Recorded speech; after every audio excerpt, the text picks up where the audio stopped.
Salam pemirsa, berjumpa lagi bersama saya dalam pembahasan buku Agama yang Bersinar. Buku ini dituliskan oleh Nyonya Ellen G. White. Buku ini menyuguhkan kepada kita suatu cara yang lebih baik, menyingkapkan kepada kita suatu kehidupan yang lebih sederhana dan lebih manis. Semua pembaca akan penuh dengan kegembiraan dan kesukaan, bersinar menyinarkan kasihnya dimanapun kita berada. Jadi buku ini mengajak masing-masing kita untuk kita mempunyai kehidupan yang terus mengandalkan akan Tuhan kita. Sehingga dimanapun kita berada, kita boleh menjadi berkat. Kita boleh menjadi pembawa-pembawa damai itu. Dan bagaimana Tuhan kita mengajarkan untuk mempunyai kehidupan yang sederhana. Sebagaimana Yesus pada saat dia berada di dunia ini. Ya, dia mempunyai kekayaan seluruh dunia ini, tapi bagaimana dia mau merendahkan dirinya untuk menjadi teladan bagi kita. Dan kesempatan yang dia masih berikan untuk kita saat ini, kita dapat pergunakan itu dengan sebaik-baiknya untuk terus berjalan bersama-sama dengan Tuhan. Kembali lagi pada saat ini saya mengundang akan seluruh anggota keluarga dan saudara-saudara semua. Kita dapat berkumpul bersama-sama. Kita akan mempelajari nasihat firman Tuhan pada saat ini, dan biarlah rencana-rencana indah Tuhan itu akan menjadi bagian masing-masing kita. Kita akan masuk ke dalam judulnya, Saat Orang Berdosa Kembali. Ayatnya terdapat di dalam Lukas 15 ayat 9. Dan kalau ia telah menemukannya, ia memanggil sahabat-sahabat dan tetangga-tetangganya serta berkata, "Bersukacitalah bersama-sama dengan aku, sebab dirhamku yang hilang itu telah kutemukan." Ya, di dunia timur, rumah orang-orang miskin biasanya terdiri dari satu kamar saja. Biasanya tidak berjendela dan gelap. Ya, kamar itu jarang disapu dan sekeping dirham yang jatuh ke lantai akan segera tertutup oleh debu dan sampah. Agar uang kita dapat ditemukan kembali walau pada siang hari, sebuah lilin harus dinyalakan dan rumah harus disapu dengan teliti. Ya, ini mengenai dirham yang hilang. Ya, bagaimana orangnya ini, ya dia ingin mencari dirhamnya yang hilang, tetapi dikatakan di dunia timur, rumah orang miskin ini biasanya terdiri dari satu kamar saja dan biasanya tidak berjendela dan gelap. Nah, kamar ini jarang disapu. Ya, sekeping dirham yang jatuh di lantai akan segera tertutup dengan debu dan sampah. Jadi bagaimana kehidupan kita harus membersihkan itu. Ya, dan pada saat dia menyalakan lilin, semua ruangan itu akan kelihatan terang. Ya, tapi bagaimana kita harus membersihkan itu dengan teliti. Ya, sehingga dirham itu dapat kita temukan. Begitu pula dengan hati kita. Ya, bagaimana kita menyelidiki akan hati kita. Ya, kita harus membersihkan terlebih dahulu. Kita harus membuang ya akan ego-ego kita, akan sifat-sifat kita yang buruk. Ya, sehingga cahaya atau kasih Kristus itu akan kita pancarkan dimanapun kita berada, sebagaimana lilin ini. Jadi pada saat orangnya itu membersihkan semuanya, baru dia menemukan dirhamnya itu. Dan pada saat dia menemukan itu, dia merasakan sukacita. Tetapi sukacita itu bukan hanya diri sendirinya yang dia rasakan, tetapi dia yang mengundang akan teman-temannya, mengundang akan sahabat-sahabatnya, akan tetangganya, ya, untuk merasakan sukacita yang dia alami. Ya, jadi suatu pelajaran yang begitu menarik pada saat ini. Ya, apapun yang kita rasakan, jangan pada saat kita bersedih, ya baru kita ya berbicara kepada orang lain sehingga orang lain itu menghibur kita. Ya, tetapi pada saat kita bersukacita juga, biarlah kita dapat memberikan sukacita itu kepada orang lain, kepada tetangga-tetangga kita. Ya, sehingga kita dapat merasakan bahwa betapa luar biasanya kasih Kristus di dalam kehidupan kita. Dalam perkawinan biasanya sang istri memperoleh pembagian yang terdiri dari keping-keping uang yang disimpannya hati-hati sekali sebagai milik yang sangat dicintainya, untuk diteruskan kepada putri-putrinya sendiri. Kehilangan 1 dirham saja akan dianggap sebagai suatu musibah, dan penemuannya kembali akan membawa kegembiraan yang besar, di mana para wanita tetangganya akan turut bersuka. Seri Membina jilid 5 halaman 142. Ya, jadi ya di dunia timur sana juga dalam perkawinan biasanya sang istri ini memperoleh pembagian yang terdiri dari keping-keping uang yang disimpannya dengan hati-hati. Ya, dan itu disimpannya dengan baik-baik sehingga dia dapat meneruskan itu nanti kepada putri-putrinya sendiri. Ya, pada saat 1 dirham itu hilang, itu dianggap sebagai suatu musibah. Dan pada saat itu dirham sudah ditemukan kembali akan membawa kegembiraan yang besar. Ya, di mana para wanita tetangganya akan turut bersuka juga. Ya, inilah pelajaran yang sungguh indah bagi masing-masing kita. Ya, betapa berharganya ya yang Tuhan titipkan untuk kita masing-masing. Biarlah itu dapat kita berikan juga kepada orang-orang di sekeliling kita. Ya, setiap berkat-berkat yang Tuhan berikan, ya jangan hanya kita untuk diri dan diri saja, tetapi bagaimana kita dapat berbagi satu dengan yang lain. Ya, walaupun dikatakan pada saat tangan kananmu memberi, jangan sampai tangan kirimu melihat.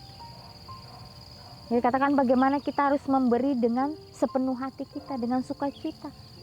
Ya, jangan sampai kita memberi, tetapi bagaimana kita memberi dengan persungutan. Kita memberi dengan menceritakan semuanya itu kepada orang lain. Ya, ada hal-hal yang harus diceritakan, ada hal-hal yang tidak perlu diceritakan. Biarlah hanya kita dan Tuhan saja yang tahu. Inilah pelajaran yang sungguh indah bagi kita masing-masing. Demikian juga akan ada sukacita pada malaikat-malaikat Tuhan karena 1 orang berdosa yang bertobat. Ya, jadi ya betapa luar biasanya firman Tuhan pada saat ini. Kembali lagi pada saat ya 1 orang berdosa itu dia ingin bertobat, maka malaikat-malaikat Tuhan itu ya akan mempunyai sukacita yang begitu luar biasa. Ya, pada saat mungkin ada saudara kita, adik kakak kita, sahabat kita, keluarga kita, mereka bagaimana mereka terhanyut oleh buayan atau rayuan daripada si jahat, sehingga kehidupan mereka kita melihat bahwa mereka tidak ada lagi pengharapan. Ya, tetapi di mata Tuhan tidak ada yang mustahil. Pada saat Tuhan ingin mengubahkan orang itu dan orang itu mau diubahkan, ya disitulah Tuhan akan memakai orang itu. Dan disitulah kita akan melihat bagaimana pekerjaan Tuhan itu yang begitu indah. Menjadikan segala sesuatunya dengan begitu baik. Ya, disitulah sukacita yang kita rasakan dan bagaimana malaikat-malaikat juga akan merasakan sukacita. Mereka akan menyanyikan suatu lagu yang begitu merdu oleh karena 1 orang yang bertobat ini. Jika malaikat-malaikat Tuhan bersukacita atas orang-orang yang bersalah, yang melihat dan mengakui kesalahan mereka dan kembali ke persekutuan saudara-saudara mereka, terlebih lagi para pengikut Kristus yang bersalah dan yang setiap hari membutuhkan pengampunan Tuhan dan pengampunan saudara-saudara mereka, merasakan sukacita atas kembalinya seorang saudara lelaki atau perempuan yang telah tertipu oleh tipu daya setan.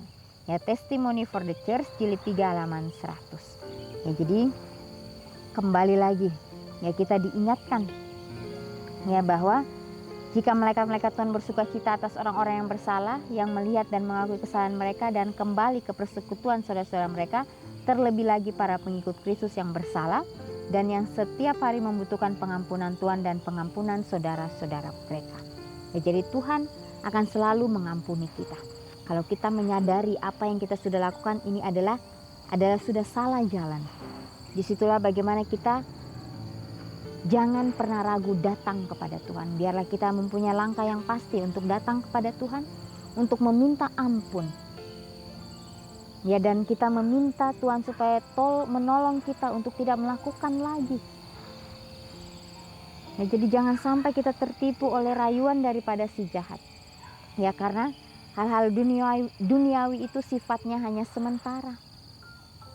Ya, si jahat memberikan kita kesenangan hanya sementara, tetapi Tuhan memberikan kita kesenangan yang kekal untuk selama-lamanya. Biarlah kita dapat memilih jalan kepastian untuk mengikuti Tuhan kita. Sehingga disitulah kita akan merasakan kedamaian surga. Dan di ujung jalan sana kita akan melihat kemuliaan Tuhan yang belum pernah kita rasakan sebelumnya. Disitulah kita akan merasakan bahwa Tuhan kita begitu baik. Sudah memberikan hal ini kepada saya walaupun saya mempunyai dosa yang banyak. Tetapi Dia masih memberikan kita kesempatan.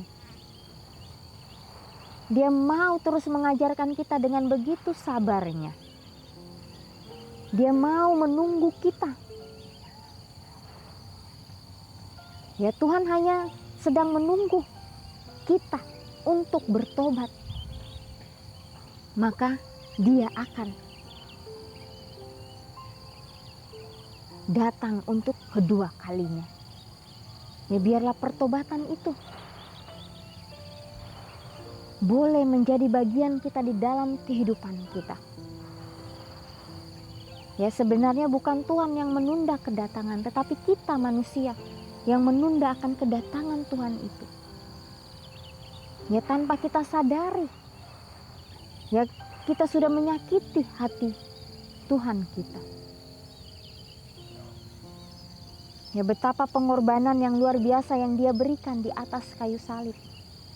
Dia menanggung akan kesakitan. Dia menanggung akan malu itu. Ya, tetapi Dia terus bertahan untuk kita. Dan pada saat Dia ingin menghembuskan nafasnya yang terakhir, Dia mengatakan, "Ya Bapa, ampunilah mereka karena mereka tidak tahu apa yang mereka perbuat." Dia mempunyai hati yang betul-betul tulus. Dia mempunyai hati yang betul-betul murni mengasihi kita. Ya, saya sebagai manusia biasa seringkali tidak sanggup untuk melakukan apa yang Yesus lakukan. Tetapi bagaimana Yesus melihat kalau saya mau berusaha, disitulah Dia akan membantu kita. Ya, dengan usaha kita, maka Tuhan akan melihat dan Dia dapat memberikan kita kesanggupan untuk terus melangkah hari demi hari. Ya, sebagaimana Yesus, Dia hidup pun di dunia ini mempunyai kehidupan yang sangat-sangat sederhana. Tetapi Dia tidak mengeluh, ya Dia tidak komplain, Dia terus menjalani kehidupannya. Dia terus melakukan apa yang Tuhan atau Bapaknya kehendaki di dalam kehidupannya. Ya, biarlah hari ini dan hari-hari berikutnya kita mau terus mengambil komitmen demi komitmen untuk berdiri di prinsip kebenaran Tuhan, menjalankan akan misi Tuhan di atas dunia ini. Ya, walaupun itu sangat sulit, tetapi dengan pertolongan Tuhan, Tuhan akan memberikan kesanggupan untuk kita masing-masing. Ya, biarlah nasihat firman Tuhan pada saat ini terus memberikan kita kekuatan, memberikan kita semangat yang baru hari demi hari, untuk terus mengandalkan akan Tuhan kita, untuk terus melakukan yang benar. Ya, banyak orang-orang baik tetapi mereka belum tentu benar. Ya, tetapi orang benar pasti dia baik. Ya, bagaimana kita juga harus meminta hikmat kebijaksanaan dari Tuhan. Jangan sampai kita dikelabui oleh si jahat. Ya, karena si jahat menjadikan bukan hitam dan putih tetapi hitam dan abu-abu. Benar dan hampir benar. Kita harus berhati-hati. Ya, kita harus terus mempelajari firman Tuhan. Inilah yang akan memberikan kita kekuatan untuk terus kita bertahan, untuk terus kita mendapatkan akan sukacita atau damai surga itu di dalam kehidupan kita masing-masing. Ya, dan kembali lagi dimanapun kita berada, baik itu pada saat kita berada di tempat kerja kita berada di lingkungan rumah kita berada di jalan, kita berada di dalam perkumpulan atau kebaktian, di gereja sekalipun. Bagaimana kita terus memberikan dorongan yang benar-benar dari Tuhan. saling menguatkan satu dengan yang lain, saling memberikan semangat satu dengan yang lain, sehingga kita sama-sama bergandengan tangan untuk menjalankan akan misi Tuhan di atas dunia ini. Ya tentunya pada saat kita datang kepada Tuhan, tentunya Dia akan menerima kita, Dia akan membuka pintunya itu lebar-lebar untuk menyambut kedatangan kita. Ya sebagaimana orang yang sudah melakukan kesalahan yang besar, mereka ingin bertobat, disitulah sukacita surga itu begitu luar biasa. Biarlah kita mau terus melatih kehidupan kita untuk terus mengandalkan Tuhan, berjalan bersama-sama dengan Tuhan. Ya pemirsa, inilah nasihat firman Tuhan pada saat ini. Kita akan berjumpa lagi di kesempatan yang berikutnya, dan Tuhan memberkati.